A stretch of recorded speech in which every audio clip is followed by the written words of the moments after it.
రైతు సమస్యలపై చర్చలకు సిద్ధమంటూ హైదరాబాద్ ప్రెస్ క్లబ్కు బీఆర్ఎస్ వర్కింగ్ ప్రెసిడెంట్ కేటీఆర్ వచ్చారు. సీఎం రేవంత్ రెడ్డి కానీ కాంగ్రెస్ మంత్రులు కానీ రాలేదంటూ కాసేపు ఎదురు చూశారు. ఆత్మహత్య చేసుకున్న రైతులకు బీఆర్ఎస్ నేతలు నివాళులర్పించారు. తెలంగాణ ప్రజలను 18 నెలలుగా కాంగ్రెస్ మోసం చేస్తుందన్నారు కేటీఆర్. 420 హామీలు ఇచ్చి కాంగ్రెస్ పార్టీ అధికారంలోకి వచ్చిందన్నారు. 18 నెలలుగా కాంగ్రెస్ పార్టీ తెలంగాణకు చేసిందేమీ లేదన్నారు. ఖర్గే సాక్షిగా రేవంత్ సవాల్ చేస్తే వస్తాడేమో అని అనుకున్నామని బీఆర్ఎస్ వర్కింగ్ ప్రెసిడెంట్ అన్నారు. సీఎం రాకుంటే డిప్యూటీ సీఎం లేకో మరో మంత్రిని పంపుతారేమో అని అనుకున్నామని కేటీఆర్ అన్నారు. రేవంత్కి బూతులు మాట్లాడడం వస్తుంది తప్ప రైతుల గురించి మాట్లాడడం రాదని తెలిపారు. నీళ్లు ఆంధ్రాకు, నిధులు ఢిల్లీకు, నియామకాలు తన వాళ్ళకి ఇచ్చుకుంటున్నారని తీవ్ర ఆరోపణలు చేశారు బీఆర్ఎస్ వర్కింగ్ ప్రెసిడెంట్ కేటీఆర్. మరోసారి చర్చకు జూబ్లీ హిల్స్ ప్యాలెస్కు రమ్మన్నా వస్తామని సవాల్ విసిరారు కేటీఆర్. దీనికి సంబంధించి మరింత సమాచారం మా ప్రతినిధి ప్రవీణ్ అందిస్తారు.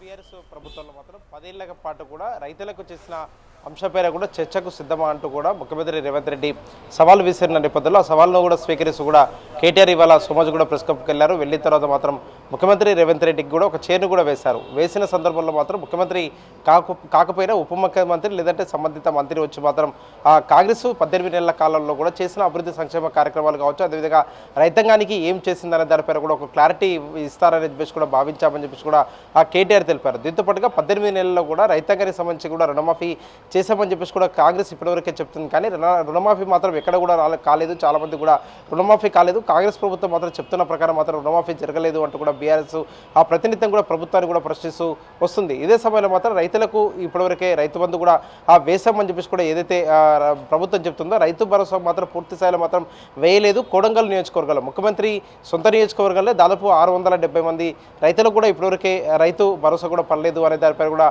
బీఆర్ఎస్ ఒక లెక్కలైతే సేకరించింది. దాంతోపాటుగా రాష్ట్ర వ్యాప్తంగా కూడా ఎంతమంది రైతులకు ఇంకా రైతు భరోసా పడాల్సి ఉంది అనే దానిపై కూడా బీఆర్ఎస్ ఒక క్లారిటీ లెక్కలతో కూడా ఇవాళ ప్రెస్ క్లబ్కి వెళ్ళింది. వెళ్ళిన తర్వాత మాత్రం దాదాపు గంటపాటు కూడా కేటీఆర్ ప్రెస్ క్లబ్లోనే వెయిట్ చేశారు. వెయిట్ చేసే సందర్భంలో తెలంగాణ ప్రభుత్వానికి సంబంధించిన మంత్రులు ఎవరైనా వస్తారా, రైతులకు సంబంధించిన అంశాలపైన కూడా క్లారిటీ ఇస్తారా అనే దానిపై కూడా వెయిట్ చూశారు. వెయిట్ చూసిన తర్వాత మాత్రం వచ్చే రోజులు అంటే ఇవాళ ముఖ్యమంత్రి రేవంత్ రెడ్డి ఢిల్లీ పర్యటనలో ఉన్నారు కాబట్టి మరోసారి కూడా ఎక్కడైనా ఏ తేదీ రోజైనా కూడా ఆ చర్చకు సిద్ధమంటూ కూడా ఒక సవాల్ మరోసారి కూడా విసిరారని చెప్పుకోవచ్చు. తన ముఖ్యమంత్రి సొంత నివాసం జూబ్లీ హిల్స్ ప్యాలెస్ కైనా నేను వస్తాను అంటూ కూడా కేటీఆర్ ఒక హాట్ కామెంట్ అయితే చేస్తారు. ఇప్పటివరకు అయితే ప్రెస్ క్లబ్ వేదికగా చర్చించుకుందాం, ప్రెస్ క్లబ్ కాకపోయినా కూడా ఇంకా ఎక్కడ ఏ ప్లేస్ అయినా కూడా మేము సిద్ధంగా ఉంటామని చెప్పేసి కూడా కేటీఆర్ గతం నుంచి కూడా చెప్పారు. కొడంగల్ నియోజకవర్గం, గజ్వేలు, అదేవిధంగా సిద్దిపేట కావచ్చు, దాంతోపాటుగా కరీంనగర్ ఎక్కడ ఏ ప్లేస్ అయినా కూడా మేము రావడానికి సిద్ధంగా ఉంటామని చెప్పేసి కూడా కేటీఆర్ మొదటి నుంచి కూడా సవాలు విసురుతున్న నేపథ్యంలో మాత్రం మరోసారి జూబ్లీ హిల్స్ ప్యాలెస్ కైనా నేను వస్తానంటూ కూడా ఇప్పటివరకు కేటీఆర్ ఒక సవాలు విసిరారు. కాబట్టి దీనిపైన కూడా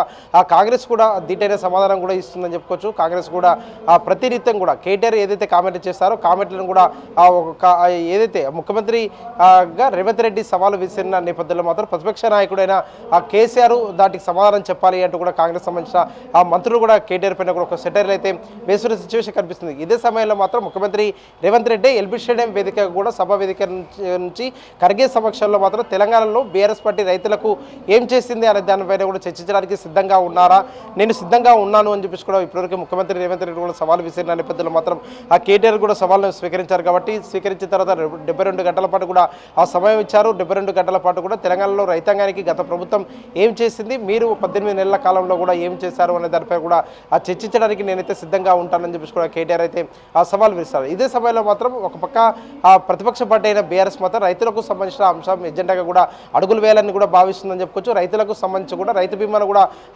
కొత్తగా అంటే రాష్ట్రంలో 18 నెలల పాటు అవుతుంది కాంగ్రెస్ ప్రభుత్వం అధికారంలోకి వచ్చి, కానీ వచ్చినా కూడా ఎక్కడ కూడా రైతులకు సంబంధించిన బీమా విషయంలో కూడా ఆలోచన చేయలేదు అంటూ కూడా ఇప్పటివరకు కేటీఆర్ ప్రభుత్వం పైన కూడా ఒక విమర్శలు అయితే గుప్పిస్తున్నారు. కానీ గతంలో బీఆర్ఎస్ చేయని విధంగా కూడా కాంగ్రెస్ మాత్రం రుణమాఫీ చేసింది అనే విషయాన్ని కూడా పదే కాంగ్రెస్ సంబంధించిన నేతలు అయితే చెప్తున్నారు. ఇదే అంశాన్ని కూడా ప్రజల్లోకి తీసుకెళ్లే ప్రయత్నం మాత్రం కాంగ్రెస్ చేస్తుంది. ఇదే సమయంలో మాత్రం గతంలో బీఆర్ఎస్ పార్టీ అధికారంలో ఉన్న సమయంలో మాత్రం రైతులకు సంబంధించి దాదాపు 70,000 కోట్లకు పైన కూడా రైతులకు సంబంధించిన రైతు బంధు వేశాము. రైతు బంధం ద్వారా మాత్రం ప్రజలకు అదేవిధంగా రైతాంగానికి సంబంధించినందుకు మాత్రం పంట పెట్టుబడికి కూడా రైతులందరూ కూడా ఉపయోగించుకున్నారు. కానీ ఎన్నికల సమయంలో ఓట్ల సమయంలో మాత్రమే మాత్రమే కాంగ్రెస్ ఆ రైతు భరోసాని వేస్తుంది అంటూ కూడా కాంగ్రెస్ ప్రభుత్వం పైన కూడా ఆ బీఆర్ఎస్ ప్రతినిధితో కూడా విమర్శలు అయితే గుప్పిస్తుంది. కాంగ్రెస్ అధికారంలోకి వచ్చిన తర్వాత మాత్రం ఇప్పటికీ 4 సార్లు కూడా రైతు భరోసా వేయాల్సి ఉంది. కానీ కాంగ్రెస్ అధికారంలోకి వచ్చిన తర్వాత మాత్రం ఇప్పటికే 2 సార్లు వేసింది. అది కూడా రైతులకు సంబంధించి కూడా 15,000 రూపాయలు కూడా రైతు భరోసా వేస్తామని చెప్పింది. కానీ 12,000 రూపాయలు మాత్రమే రైతు భరోసా వేస్తుంది. కాంగ్రెస్ ఇచ్చిన మాటలు కూడా ఎక్కడ కూడా నిలబెట్టుకోవట్లేదు. 420 హామీలు, దానితో పాటు 6 గ్యారెంటీలు ఏవైతున్నాయి వీటన్నిటిని కూడా నెరవేర్చట్లేదు అనే దానిపైన కూడా ప్రతినిధి బీఆర్ఎస్ కూడా టార్గెట్ చేస్తూ వస్తుంది. దీనిపైన కూడా సవాలు ప్రతి సవాలు అనే విధంగా కూడా ఒక పక్క తెలంగాణలో రాజకీయం అయితే నడుస్తుందని చెప్పుకోవచ్చు. వచ్చే రోజుల్లో కూడా ఆ నిరుద్యోగులకు సంబంధించిన అంశంపైన కూడా ఆ సవాళ్ళు ఎదురయ్యే అవకాశాలు అయితే కనిపిస్తున్నాయని చెప్పుకోవచ్చు. ఎందుకంటే కాంగ్రెస్ ప్రభుత్వం అధికారంలోకి వచ్చిన తర్వాత కేవలం 12,000 ఉద్యోగాలు మాత్రమే కొత్తవి ఇచ్చింది. గత ప్రభుత్వంలో నోటిఫికేషన్ ఇచ్చి ఎగ్జామ్స్ కండక్ట్ చేసిన తర్వాత ఓన్లీ సర్టిఫికేట్లు ఇచ్చి కాంగ్రెస్ మాత్రం తన ఖాతాలో కూడా వేసుకోవాలని చెప్పేసి చూస్తుందని చెప్పేసి కూడా బీఆర్ఎస్ ప్రతినిధి కూడా విమర్శలు గుప్పిస్తుంది.